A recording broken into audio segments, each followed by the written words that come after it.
saya di sini dan teman-teman sekalian. Nah, sebelum kita mulai konten kelompok hari ini, ada baiknya kita berdua terlebih dahulu yang dimulai saya sendiri. Pada kita berdua juga kawan masing-masing.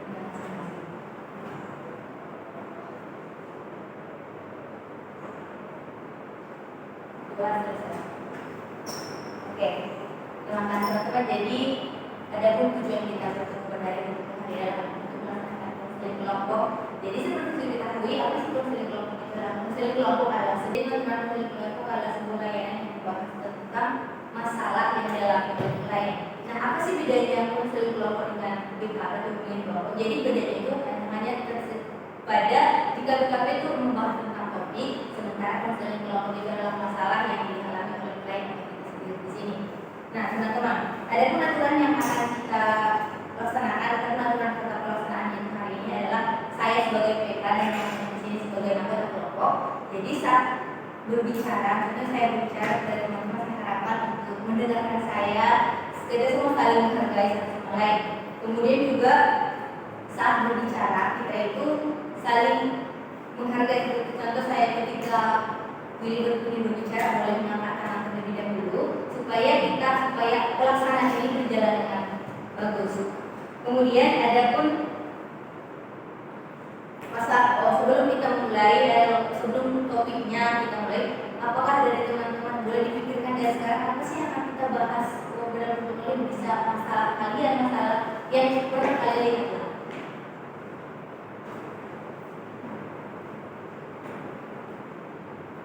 Oke teman-teman, karena sepertinya belum ada pun topik yang kita bahas dari yang sudah saya siapkan adalah tentang agresif. Agresif itu, jadi apa sih teman-teman agresif?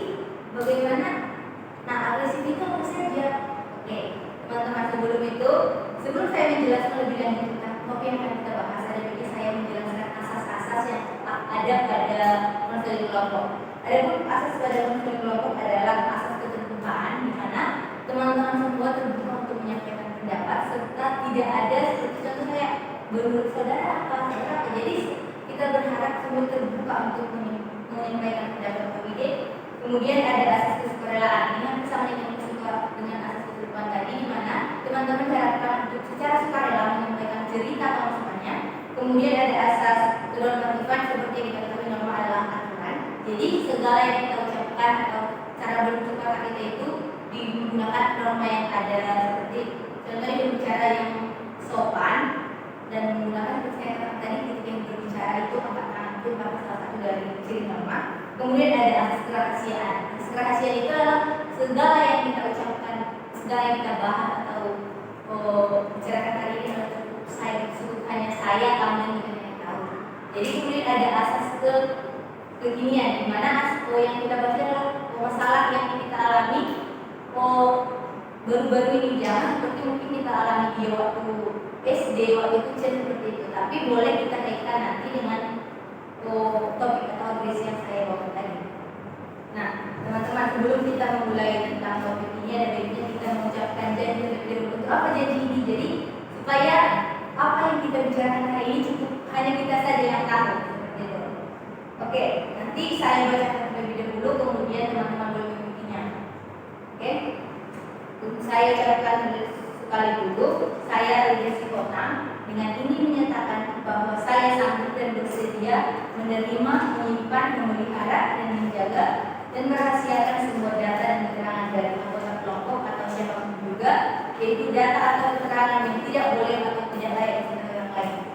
Oke, saya ulang, saya baca sekali lagi, kemudian teman-teman untuk mengulangi ya. Saya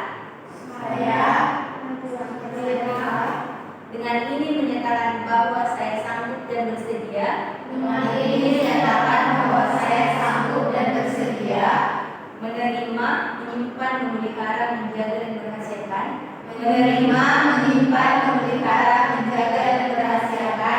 semua data dan keterangan dari anggota kelompok atau siapapun juga.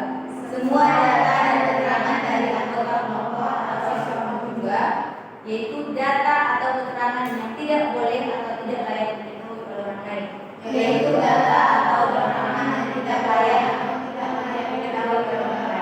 Baik, teman-teman sudah berjanji bahwa apapun yang kita bahas pada hari ini cukup hanya kita sendiri yang tahu. Oke, sebelum saya menjelaskan lebih lanjut tentang agresi, ini ada baiknya kita menonton terlebih dahulu.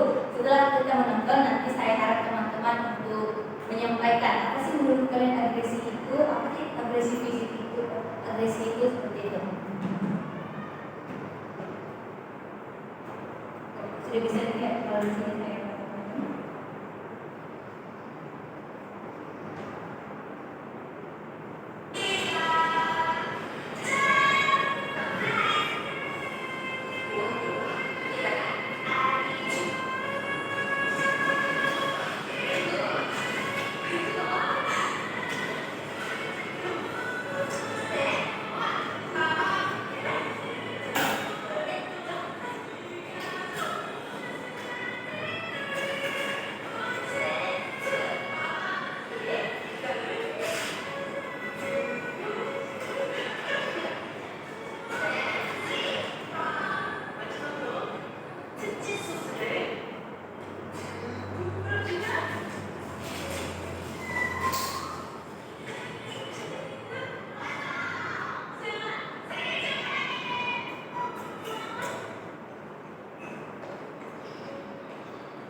Cuplikan video. Mengapa saya dengan cuplikan? Karena kalau saya mengambil video-videonya itu nanti bisa jadi lebih dari 1 jam, bahkan hampir 2 jam. Jadi karena keterbatasan waktu kita, jadi hanya saya mengambil yang bisa kita ambil dalam topik kita kali ini.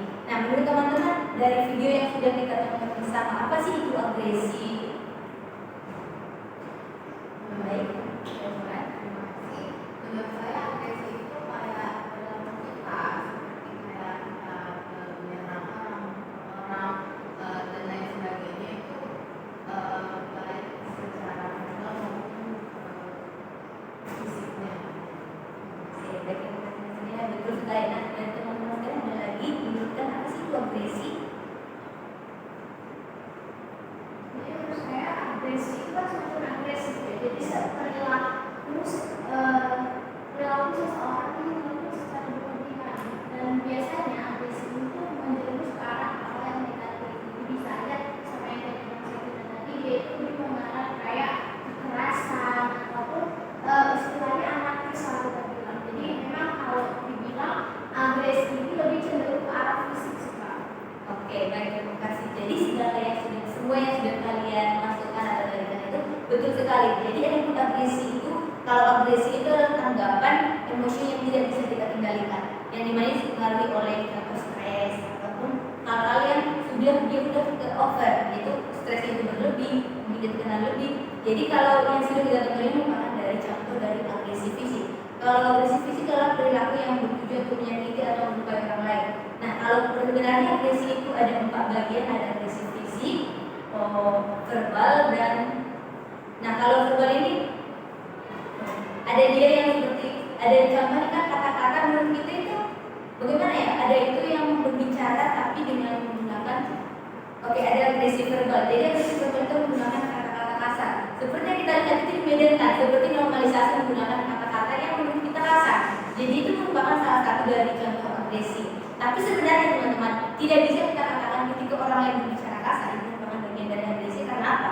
Karena agresi itu tidak selamanya. Contoh ketika saya berbicara kepada Najwa tentang contoh, mohon maaf saya katakan kamu seperti anjing, tapi ketika dia tidak sakit hati itu tidak bisa kita katakan agresi. Karena apa? Si korban tidak mengalami sakit hati. Iya.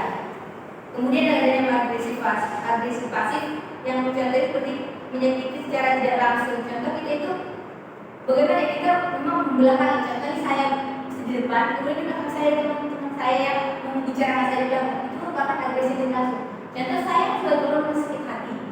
Iya, jadi melalui sindiran itu. Contohnya seperti itu.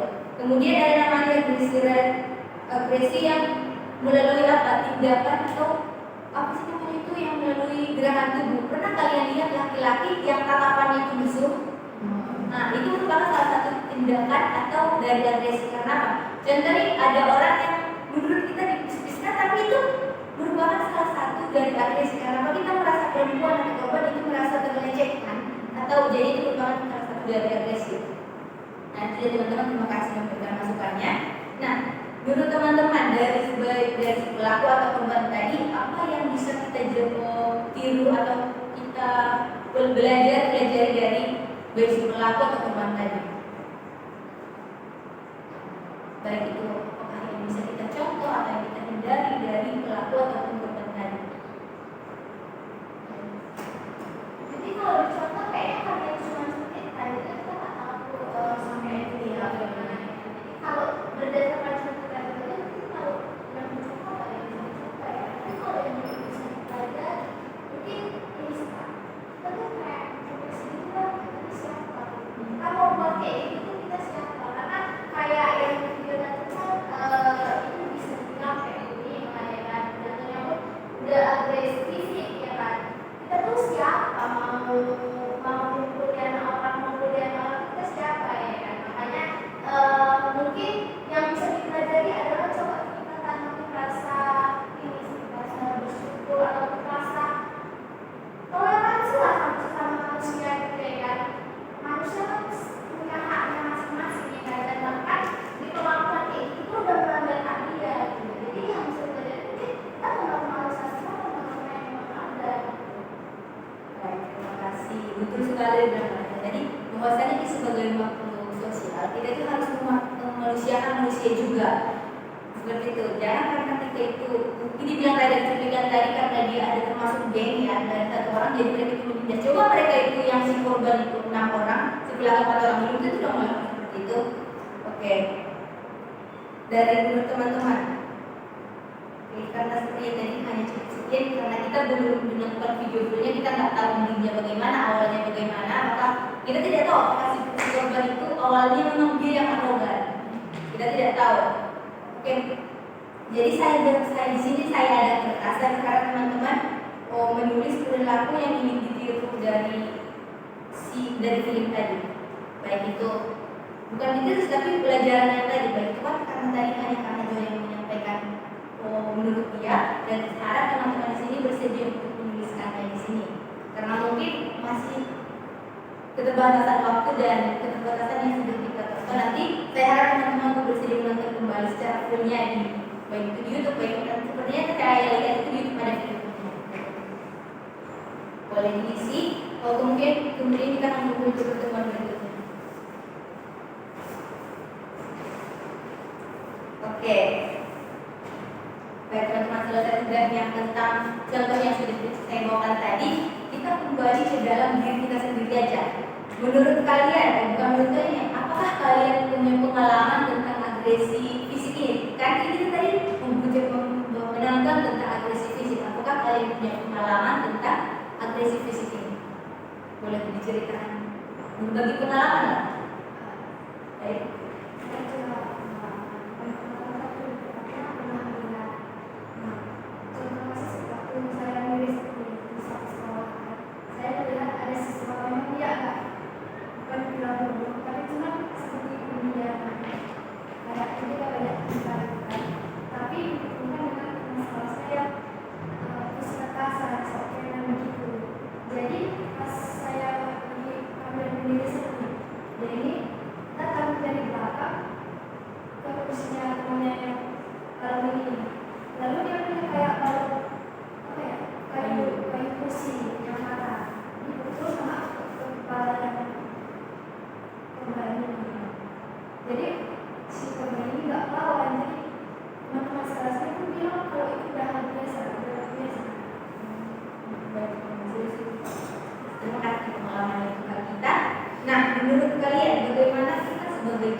Jadi kita sebagai temannya, bagaimana pandangan kita seperti itu.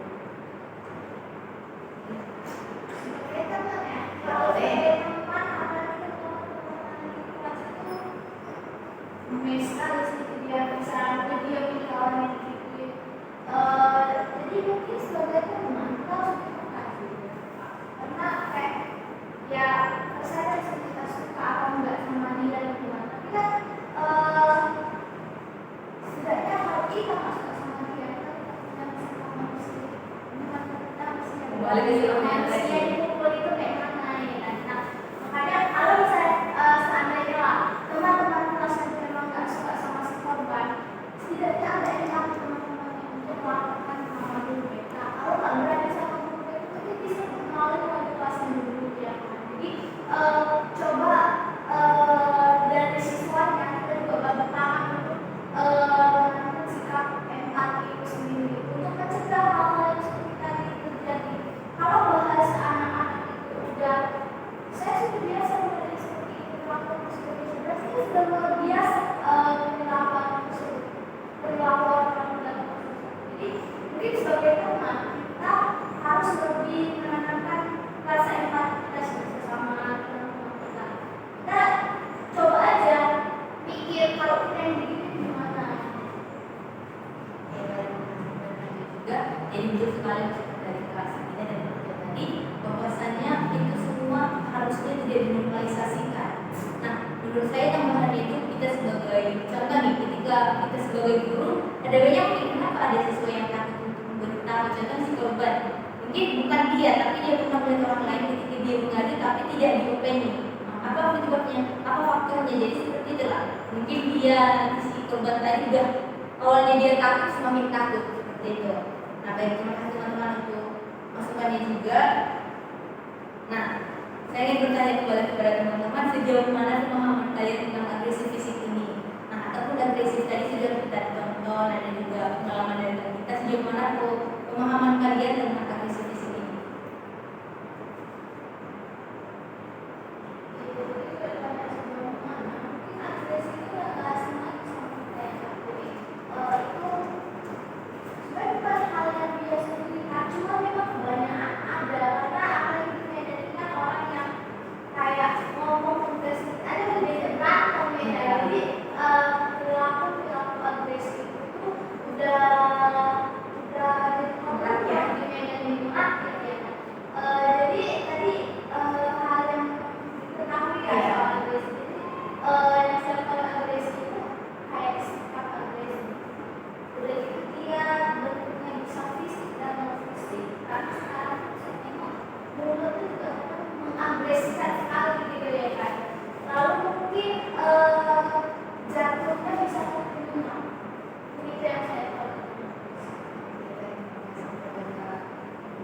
Mungkin buat teman-teman yang kurang mungkin tidak belum mau berbicara sih boleh dituliskan gitu, kita sudah saya bagikan.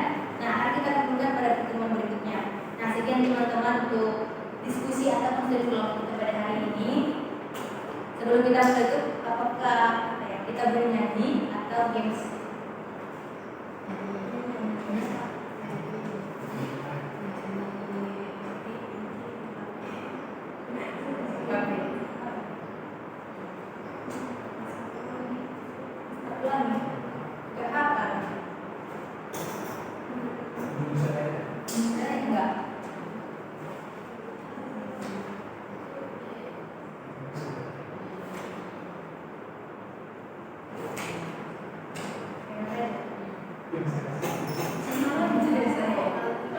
Oke, kita akan bernyanyi Sayonara aja. Sayonara 1, 2, 3 ya. Sayonara, sayonara, sampai berjumpa lagi. Sayonara, sayonara, sampai berjumpa lagi. Baik, terima kasih banyak. Sebelum kita memulai kelompok kita hari ini kita berdua terlebih dahulu, apakah ada teman-teman yang masih untuk bawah dua? Oke.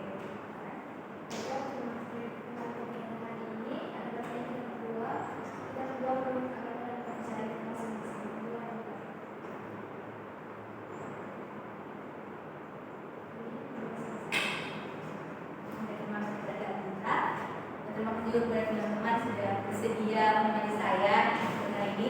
Akhir kata saya ucapkan selamat pagi dan terima kasih. Selamat pagi.